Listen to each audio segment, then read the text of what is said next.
नमस्कार मित्रांनो, मी डॉक्टर ममता कन्नाडे. आज आपण सामाजिक संशोधनाचे उद्देश पाहणार आहोत. सामाजिक संशोधनाचे उद्देश पाहण्यापूर्वी संशोधन या शब्दाचा अर्थ पाहणे महत्त्वाचे आहे. रिसर्च या इंग्रजी शब्दाचा मराठीमध्ये पर्यायी शब्द म्हणजे संशोधन होय.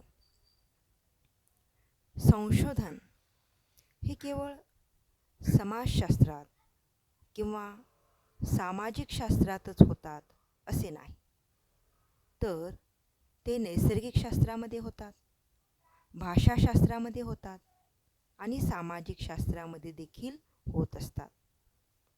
संशोधन म्हणजे कोणत्याही ज्ञानशाखेत नवीन तथ्य शोधण्यासाठी आणि जुनी तथ्य यांचे पुन्हा पुन्हा परीक्षण करण्यासाठी केलेला चिकित्सक आणि पद्धतशीर अभ्यास आहे.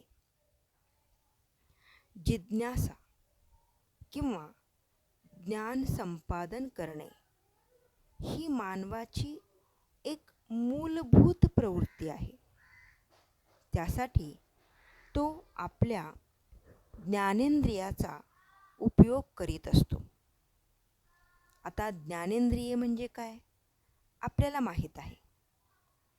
एखाद्या विषयासंबंधी जास्तीत जास्त ज्ञान मिळविणे आणि त्याची कारणमीमांसा करणे याला संशोधन असे म्हणतात.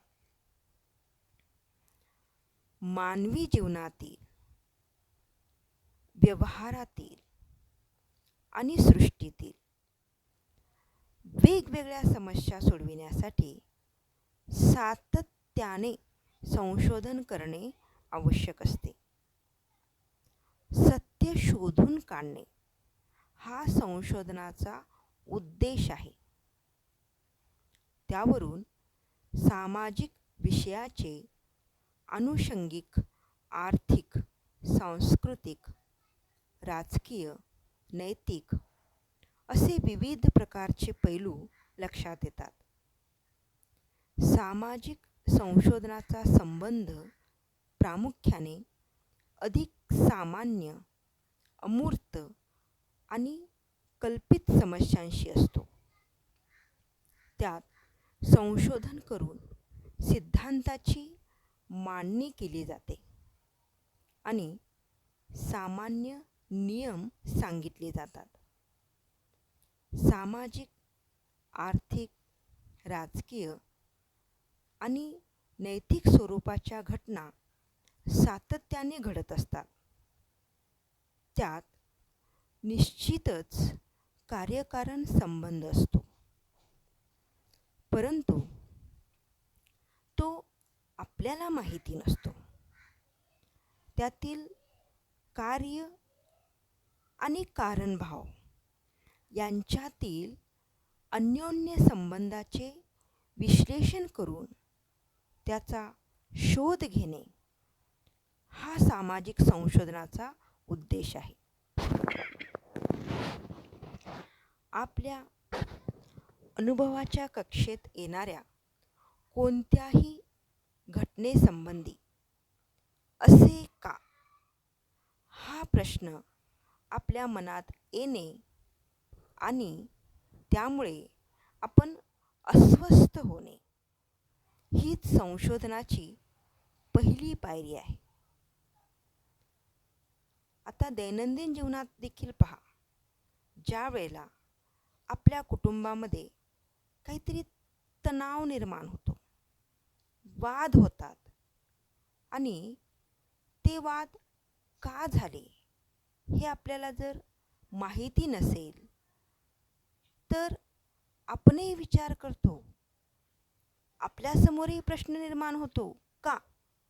म्हणजेच अशी जिज्ञासा जेव्हा आपल्या मनामध्ये निर्माण होते, आपल्यासमोर जेव्हा का हा प्रश्न निर्माण होतो, तेव्हा आपण त्या प्रश्नाचे उत्तर शोधण्याचा प्रयत्न करत असतो, त्या प्रश्नाचा पाठपुरावा करत असतो आणि त्याबद्दल माहिती मिळविण्याचा प्रयत्न करत असतो आणि यातूनच संशोधनाची निर्मिती झालेली आपल्याला पाहायला मिळते.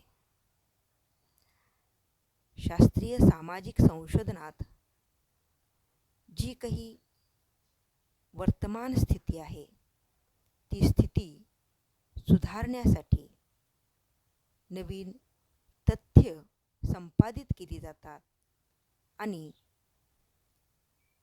जी परिस्थिती आहे ती नियंत्रणात आणण्याचा किंवा सुधारण्याचा प्रयत्न या माध्यमातून केला जातो. मग संशोधन म्हणजे काय? आपण आत्ताच पाहिलं की नवीन ज्ञान मिळविणे म्हणजे ढोबळमानाने संशोधन होय. J.W. बेस्ट यांनी संशोधनाची व्याख्या केलेली आहे. खऱ्या अर्थाने संशोधन म्हणजे वैज्ञानिक पद्धती प्रत्यक्षात कार्यान्वित करण्याची अधिक नियमबद्ध, आकारबद्ध, सुव्यवस्थित आणि सखोल अशी प्रक्रिया आहे. दुसरी व्याख्या डॉक्टर बोधनकर आणि अलोनी यांची आहे. यांच्या मते एखाद्या समस्येचे उत्तर शोधण्यासाठी वैज्ञानिक पद्धती आणि तंत्राद्वारे संकलित केलेल्या माहितीचे वस्तुनिष्ठ मूल्यमापन केल्यानंतर नवीन तथ्यांचा शोध घेऊन विविध घटकातील कार्यकारण संबंधाच्या आधारे सर्वसामान्य सिद्धांताचे आणि नियमांचे प्रतिपादन करणारी प्रक्रिया म्हणजेच संशोधन होय. मग सामाजिक संशोधन म्हणजे काय? तर C.A. मोझरने व्याख्या केलेली आहे. सामाजिक घटना आणि समस्याबाबत नवीन ज्ञान प्राप्त व्हावे म्हणून केलेल्या क्रमबद्ध संशोधनाला सामाजिक संशोधन असे म्हणता येईल. तर बोधनकर आणि अलोनी यांच्या मते सामाजिक घटना, समस्या, व्यवहार इत्यादीतील अचूक कार्यकारण संबंध शोधून काढण्यासाठी आणि संबंधित विषयाचे प्रचलित ज्ञान अद्ययावत करण्यासाठी केलेल्या पद्धतशीर अध्ययनाला सामाजिक संशोधन असे म्हणतात. सामाजिक संशोधनाचे उद्देश. सामाजिक संशोधन हे सामाजिक वास्तविकतेशी संबंधित आहे. संशोधनाचा उद्देश फक्त ज्ञान मिळविणे एवढेच नाही, तर त्या ज्ञानाला व्यावहारिक जीवनात दिसून येणाऱ्या सामाजिक समस्यांच्या निराकरणासाठी उपयोगात आणणे ही देखील महत्त्वाचे आहे. सामाजिक संशोधनाच्या उद्देशाचे ढोबळमानाने 2 भाग करता येतील. एक आहे सैद्धांतिक उद्देश, थेरॉटिकल ऑब्जेक्ट्स, आणि दुसरा उद्देश आहे व्यावहारिक अथवा उपयोगितावादी उद्देश. त्याला आपण अप्लाइड ऑब्जेक्ट्स असं म्हणतो. तर सुरुवातीला आपण सामाजिक संशोधनाचे सैद्धांतिक उद्देश कोणकोणते आहेत ते पाहणार आहोत. सामाजिक संशोधनाचा उद्देश अन्य संशोधनाप्रमाणेच ज्ञानाची प्राप्ती करणे हा आहे. याला आपण सैद्धांतिक उद्देश असं म्हणतो. त्यामध्ये पहिला उद्देश आपल्याला सांगता येईल ज्ञानाची प्राप्ती आणि विकास करणे.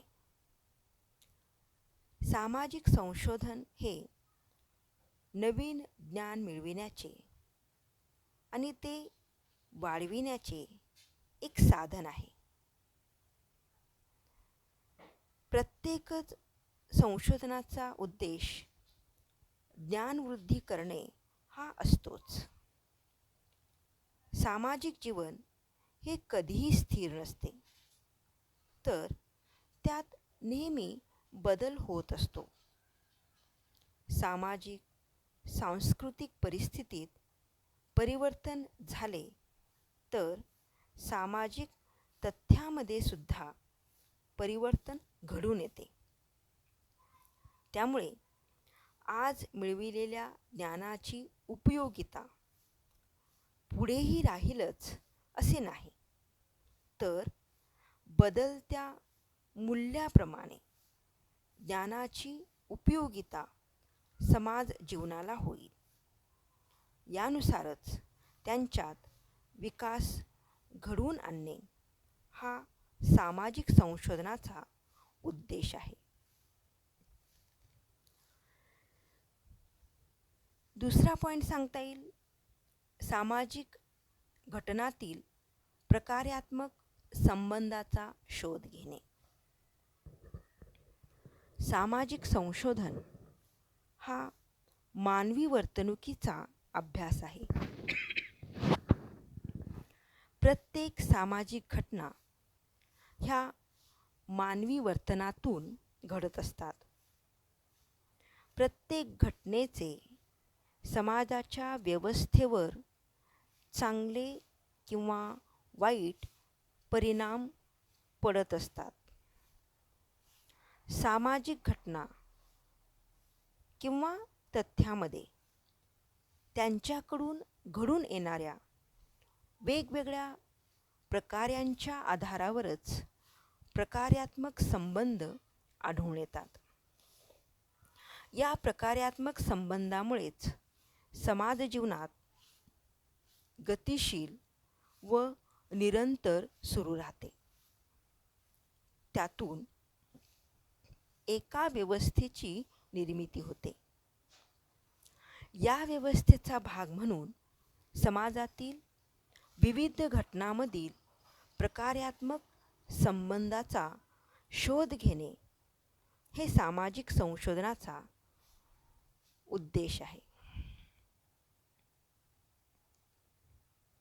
सामाजिक जीवनाचा सर्वांगीण अभ्यास. सामाजिक संशोधनात विविध सामाजिक घटकांचा व त्यांच्या परस्पर संबंधाचा अभ्यास केला जातो.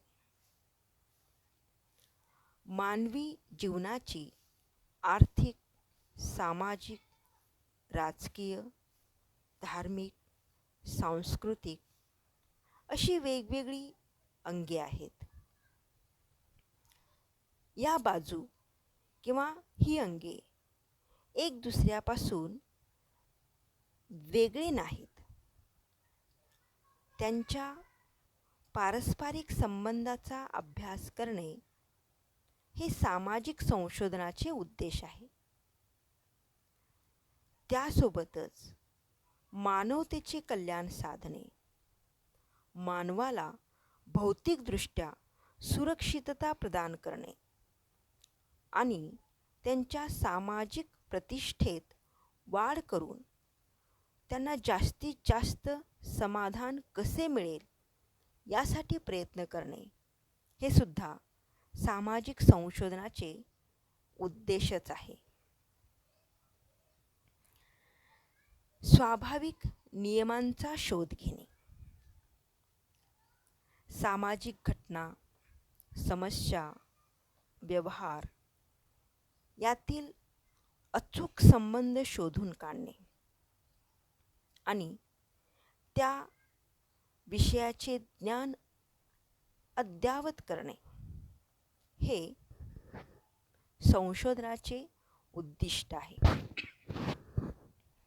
जसे नैसर्गिक शास्त्रात आपण पाहतो की भूकंप, ज्वालामुखी, पाऊस ह्या ज्या घटना आहेत त्या घटना आपोआप घडतात का? तर नाही. त्यांच्या पाठीशी कोणता तरी असा स्वाभाविक नियम असतो आणि त्या नियमाच्या अनुषंगाने ह्या ज्या नैसर्गिक घटना आहेत त्या घटना घडत असतात. अगदी त्याचप्रमाणे सामाजिक घटना देखील असं अचानक घडून येत नाहीत, तर या घटनेमागेही काहीतरी कोणता तरी स्वाभाविक नियम असतो. या नियमानुसारच अशा घटना घडत असतात. मग अशा नियमांचा शोध घेणे फार महत्त्वाचे असते. त्यामुळे या नियमांचा शोध घेणे हे देखील सामाजिक संशोधनाचे उद्देश आहे असं आपल्याला म्हणता येईल. शास्त्रीय सिद्धांताची निर्मिती करणे.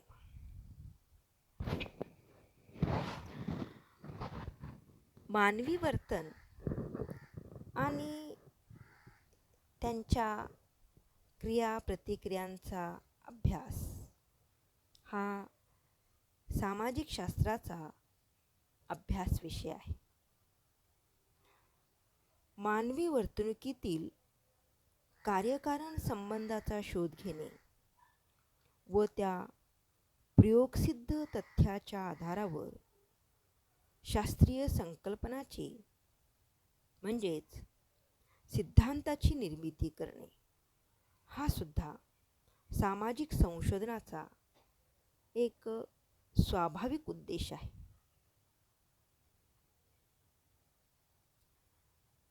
त्यानंतर आपण सामाजिक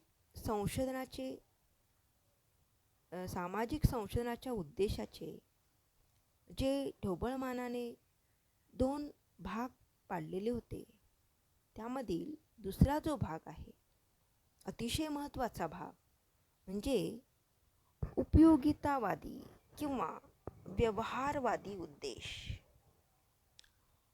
जे संशोधन सामाजिक शास्त्रामध्ये होत असते, या संशोधनाच्या माध्यमातून जे काही ज्ञान आहे ते ज्ञान वाढत असतेच, परंतु हे जे वाढलेले ज्ञान आहे किंवा केलेले जे संशोधन आहे ते संशोधन निर्माण झाल्यानंतर त्या संशोधनाचा व्यावहारिक उपयोग होणे ही बाब अतिशय महत्त्वाची आहे.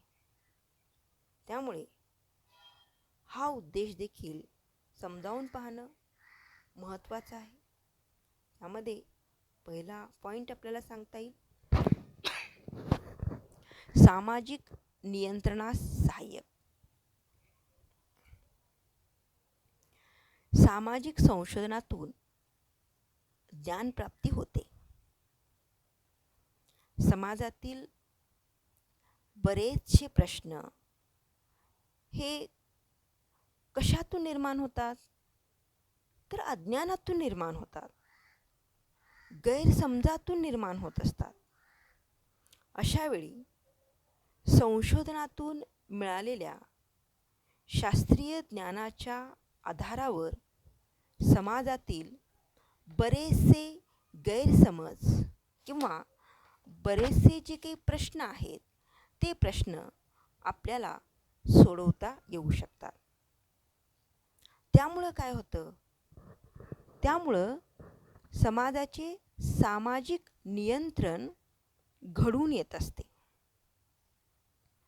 खरं तर कोणताही संशोधक व्यावहारिक कार्याकरिता संशोधन शक्यतो करीत नाही.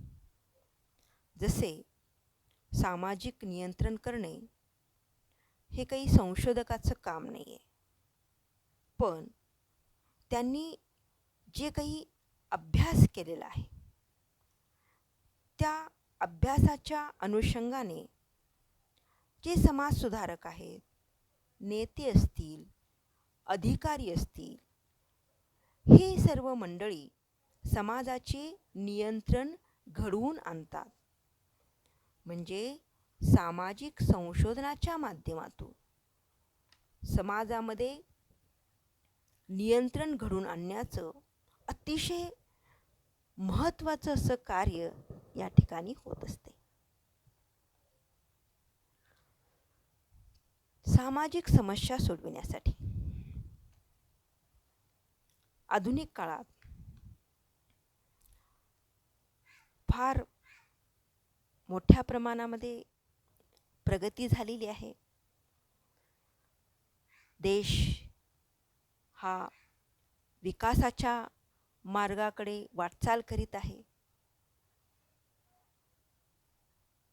आणि समाजामध्ये फार मोठ्या प्रमाणामध्ये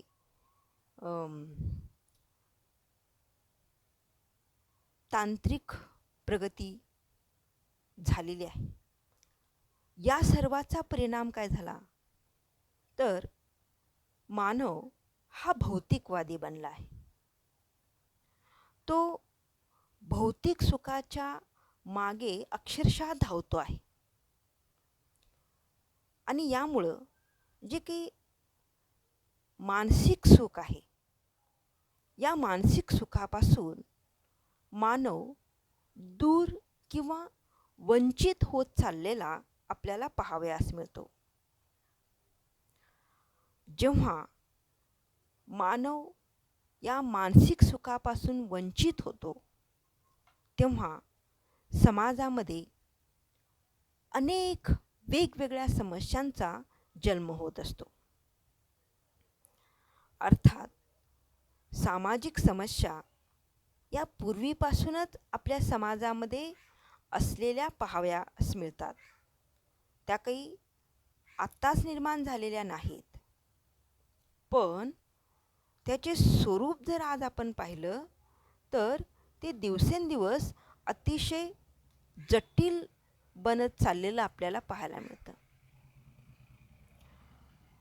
या समस्याच्या सोडवणुकीसाठी किंवा ज्या समस्या समाजामध्ये निर्माण झालेल्या आहेत त्याची तीव्रता कमी करण्यासाठी त्या संबंधीचे शास्त्रीय ज्ञान असणे गरजेचे आहे. आणि हे जे समस्याच्या संदर्भामध्ये शास्त्रीय ज्ञान आहे, हे ज्ञान सामाजिक संशोधनातूनच प्राप्त होत असते. आणि वर सांगितल्याप्रमाणे मग याचा वापर प्रशासकीय अधिकारी असतील, नेते, सामाजिक कार्यकर्ते ह्या सगळ्यांना समाजातील समस्या सोडवण्यासाठी होऊ शकतो. सामाजिक तणाव दूर करणे. भारतीय समाजाचा विचार केला तर काय आढळून येतं की या समाजामध्ये अगदी इतिहास काळापासून पूर्वीपासूनच अनेक वाईट चालीरीती आहेत. वाईट प्रथा, अंधश्रद्धा चालत आलेल्या दिसून येतात. त्यामुळे समाजामध्ये विविध घटकामध्ये तणाव, संघर्ष निर्माण होत असतो. उदाहरणार्थ पाहायचं झाले तर उद्योजक, कामगार, मालक, मजूर, वेगवेगळ्या जाती धर्मामध्ये, वंशामध्ये यातील गैरसमजुतीमुळे किंवा चुकीचा अर्थ लावल्यामुळे समाजात तणावाचे वातावरण निर्माण होते. जाती संघर्ष, श्रेष्ठ कनिष्ठता, अस्पृश्यता अशा अनेक समस्या समाजात आहेत. त्यातून निर्माण झालेला तणाव, वास्तविकता जाणून घेण्यातून कमी करता येतो. ही वास्तविकता सामाजिक संशोधनातूनच माहीत होत असल्यामुळे सामाजिक तणाव दूर करणे हे सामाजिक संशोधनाचे अतिशय महत्त्वाचे उद्देश आपल्याला सांगता येईल. त्यानंतर सामाजिक नियोजन तयार करण्यासाठी सामाजिक विकासाच्या योजना ह्या समाजाला पुनर्जीवित करतात आणि त्याद्वारे समाजामध्ये अतिशय महत्त्वपूर्ण, अनुकूल आणि नियोजनबद्ध परिवर्तन घडून आणले जाते. सामाजिक परिवर्तन ही जी गोष्ट आहे ती अतिशय अपरिहार्य अशी आहे. तरीही जर आपल्याला अपेक्षेप्रमाणे विकास घडून आणायचा असेल किंवा नियोजित विकास ही तर आजच्या काळाची गरज आहे, तर हे विकास घडून आणायचं असेल तर त्यासाठी नियोजन करणं महत्त्वाचं आहे. कोणत्याही सामाजिक योजना जर पाहिला तर ह्या योजना केवळ 2 गोष्टीवर अवलंबून असतात आणि या 2 गोष्टीवरच त्यांची यशस्वीता, सक्सेस हे अवलंबून असतं. एक म्हणजे विकास योजना ही किती प्रभावी आणि व्यावहारिक उपयोगितेने बनलेली आहे. म्हणजे पहा, योजना तयार करीत असताना ती प्रभावी आणि लोकांच्या हितासाठी बनलेली असेल तर या गोष्टीला महत्त्व असतं. आणि दुसरी गोष्ट म्हणजे तिला जनसहभाग किती प्रमाणात लाभलेला आहे. एखादी योजना असेल ती कितीही उत्कृष्ट असेल, व्यावहारिक असेल, परंतु त्या योजनेमध्ये जर लोकांचा सहभाग नसेल तर ती योजना यशस्वी होईलच असं म्हणता येणार नाही. तेव्हा या दोन्ही गोष्टीचे वास्तविक ज्ञान जे आहे ते ज्ञानसुद्धा सामाजिक संशोधनातूनच प्राप्त होत असते. त्यामुळे सामाजिक नियोजन करण्यासाठी सामाजिक संशोधनातून प्राप्त झालेले ज्ञान अतिशय उपयुक्त ठरते. याकरिता नियोजन तयार करण्यासाठी सहाय्य करणे हे सामाजिक संशोधनाचे उद्दिष्ट म्हणून आपल्याला सांगता येईल. अशा प्रकारे सामाजिक संशोधनाचे आपण 2 प्रकारचे उद्देश पाहिलेले आहेत. कोणकोणते? तर सैद्धांतिक उद्देश आणि व्यावहारिक किंवा उपयुक्ततावादी उद्देश. Thank you.